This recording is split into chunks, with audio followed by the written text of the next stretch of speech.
ভাইরা আমার, আপনারা জানেন যে আগামী 12 তারিখে দেশে একটি জাতীয় নির্বাচন অনুষ্ঠিত হতে যাচ্ছে। সেই নির্বাচনে ধানের শীষ মার্কা প্রতীক নিয়ে আমি এই এলাকা থেকে প্রার্থী হয়েছে বিএনপির পক্ষ থেকে। আমি আশা করি আপনারা আগামী 12 তারিখে আমাকে ভোট দিয়ে জয়যুক্ত করে এই এলাকার উন্নয়নের সুযোগ দেবেন। আমি আপনাদের কাছে কাছে থাকতে চাই।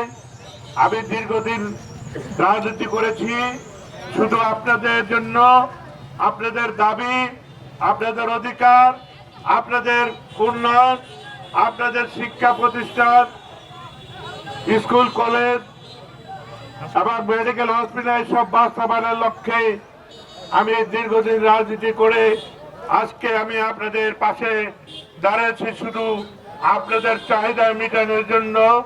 আপনারা যদি আমাকে ভোট দেন, আমি যদি জয়যুক্ত হতে পারি, তাহলে আপনাদের চাহিদা আমি মেটাতে পারবো।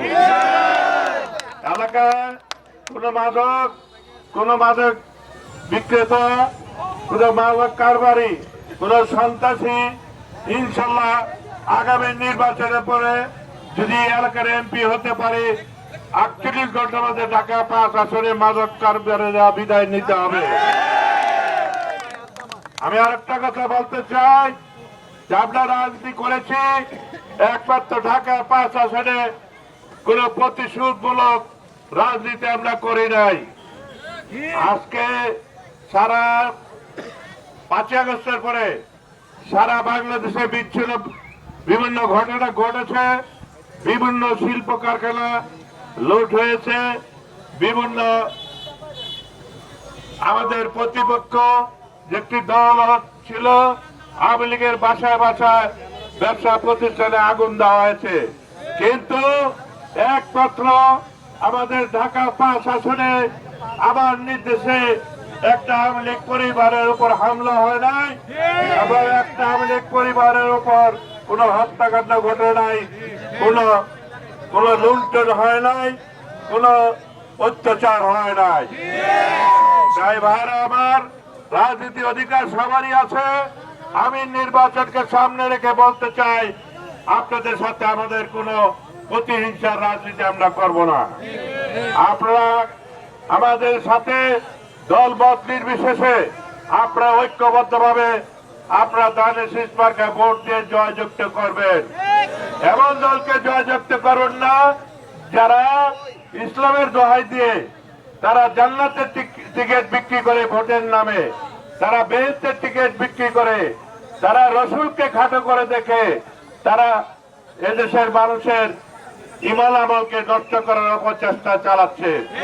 তারা যদি ক্ষমতা আসে তাহলে ওই যে রাজাকার 71 সালের স্বাধীনতা বিরোধী পক্ষরা আবার সোচ্চার হয়ে যাবে। এই দেশের মানুষের যে অধিকার, সে অধিকার আর ফিরে আসবে না। তাই ভাইরা আমার, আজকে এই রক্তকাটা দল আজকে যদি ক্ষমতা আসে, কোন ক্রমে সবচেয়ে বেশি ক্ষতিগ্রস্ত হবে বিতাড়িত যে আওয়ামী লীগ, তারা সবচেয়ে বেশি ক্ষতিগ্রস্ত হবে। তারা কেউ বাসায় ঘুমাইতে পারবেন না। আপনারা এই জন্য আমি বলি, আমাদের রাজনীতি হলো সুস্থ রাজনীতি, আমরা প্রতিশোধমূলক রাজনীতি করি না। ইনশাল্লাহ দলমত নির্বিশেষে আমাকে ভোট দিয়ে আপনারা শান্তিভাবে বসবাস করবেন, বাড়িতে ঘুমাবেন, কেউ আপনাদের কিছু বলবে না। আমি এই সাহস দিতে পারি। আগামী নির্বাচনে আপনারা অতি উৎসাহী ভাবে উৎসব মুখর নির্বাচন করবেন, ধানের শীষ মার্কায় ভোট দেবেন। এই বলে আমি আমার বক্তব্য শেষ করছি। আল্লাহ হাফেজ। বাংলাদেশ জিন্দাবাদ।